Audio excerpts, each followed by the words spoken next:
accident and people started settling them. A couple people did it on their own, and then the state began to sponsor these things. Right now, they currently, up until 2003, they gave you a 7% income tax rebate if you were a settler.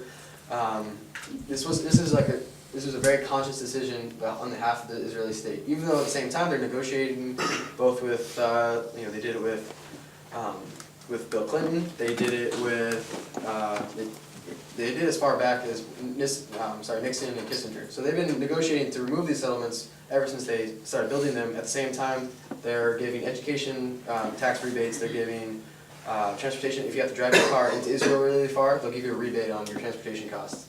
And so the income tax one stopped in 2003, but there's still a lot of tax benefits. There's still a lot of good reasons to be a settler. When I lived in Jerusalem, I lived with a girl that grew up in that community. She wasn't a settler, but she went to school in a settlement. And yeah, it's just normal life. And on the weekends, this is the favorite pastime of the youth is they go in little rooms and they attack local farmers.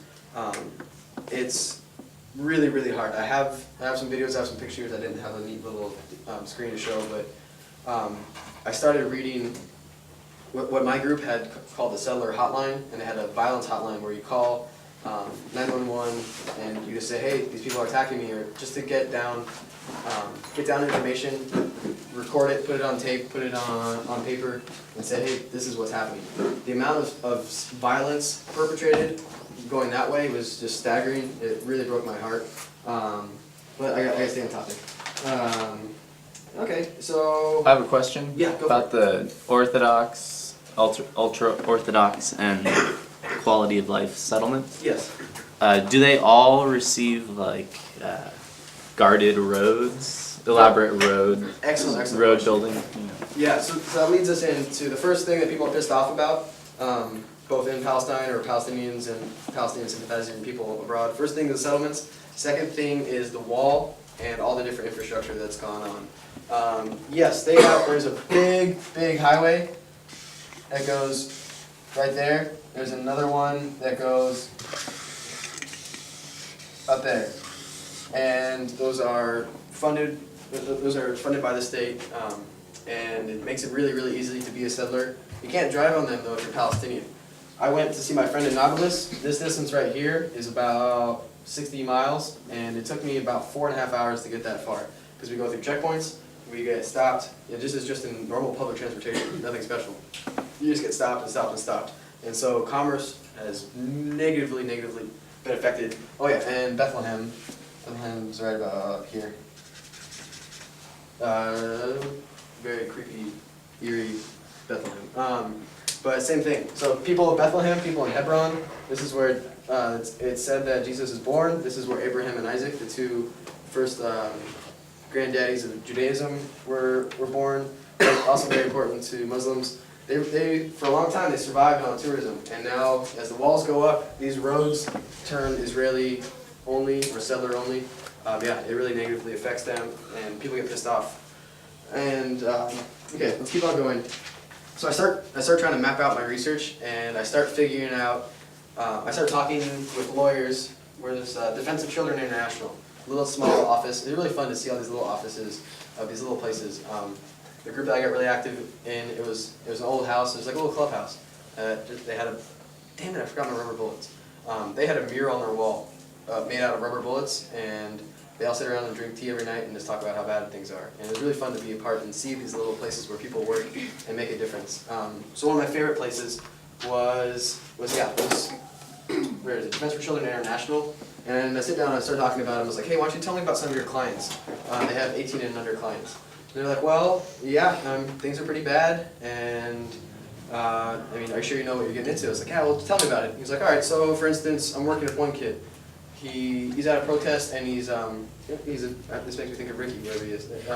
He has a camera, and he's kind of sticking his nose into a protest. And they arrest him, and they give him 3 years for journalism without a permit.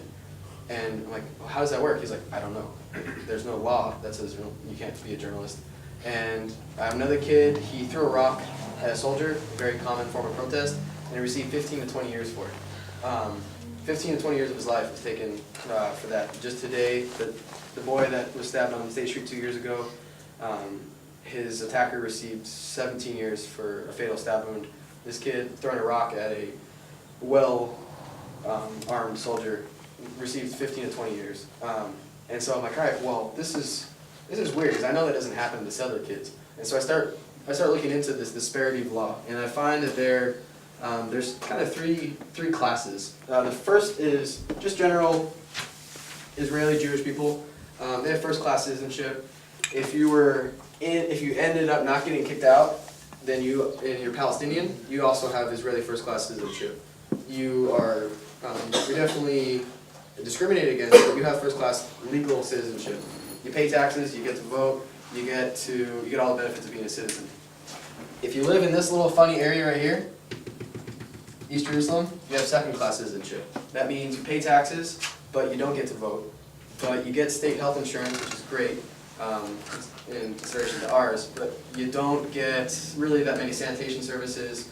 Ambulances really don't come to your neighborhood. 4, 5, 6 hour report time for ambulances. It's a major form of just good old legal segregation. And then over here, if you're in West Bank or Gaza, you have third class citizenship. And third class citizenship means military courts. That's what we are. If you get in trouble, you go to military court. You get arrested by military police. You don't get arrested by normal police. So that means no habeas corpus, no right to an attorney, no right to be tried by a jury of your peers. All the things that we think are really cool. Right to indefinite detainment, innocent until proven guilty, freedom from torture, freedom of coercive interrogation. All these things that we know as standard, normal Western legal rights, they don't have. And people are pretty bummed about that, and they know it. But what was really difficult was to start learning that within the settlements, settlers all have first-class citizenship rights. And once I figured that out, I was like, wait a second, hold on. I remember that from somewhere. I'm like, oh yeah, South Africa, it's the exact same thing. Jimmy Carter came out with that book. He got a lot of flack for saying that Palestine was kind of like apartheid. The legal systems match up almost identically. In Palestine, your ethnicity determines your legal rights, and that is about as un-Western legal. Is that big thing that happened in Europe? Renaissance. After the Renaissance, Enlightenment. That's what it was. This is anti-Enlightenment thinking, but it happens, and I find out that kids as young as 12 are tried as adults. No, every kid over 12 is tried as an adult. So if you're 13, you are tried as adults. If you're 12 and under, they have a different system for you, but there are definitely 11, 12-year-olds in prison. And that was, I was like, wait a second, so sometimes these kids fight. The settler youth, a lot of them, they're really well armed. Palestinian kids have slings. Very much David and Goliath situation. They fight, and let's say they get caught. Israeli settler youth, they get caught by the Israeli military police. They might get a slap on the wrist. They might have and 1 in 100 might get arrested. They go to jail for 3 months. That Palestinian kid's going to go to jail for 15 to 20 years. And that was what I focused my research on. And so I'm looking for more stuff where kids get in trouble with the law, and I start finding about all these people that are organizing against the wall. The wall is, like I said, the big second issue. And so, as you can see, I need a different color. Clay, can I ask you a question? Yes, please. Aside from those discrepancies between what happens to the Israeli versus the Palestinian kid, do you know a percentage of how much more frequently a Palestinian kid is arrested, or generally caught in some? For perpetuating the same acts, I would say 10 to 1 caught, as far as caught, arrested, and then for actually tried, maybe 90 to 100 to 1. And one thing, so I need to back up. The Israeli military courts pretty much criminalized anything nationalist. You can't wave a flag. You can have a flag, but you can't wave a flag, Palestinian flag. You can't nationalist graffiti, taking pictures, joining a protest. All these things, they're illegal, and even though we consider them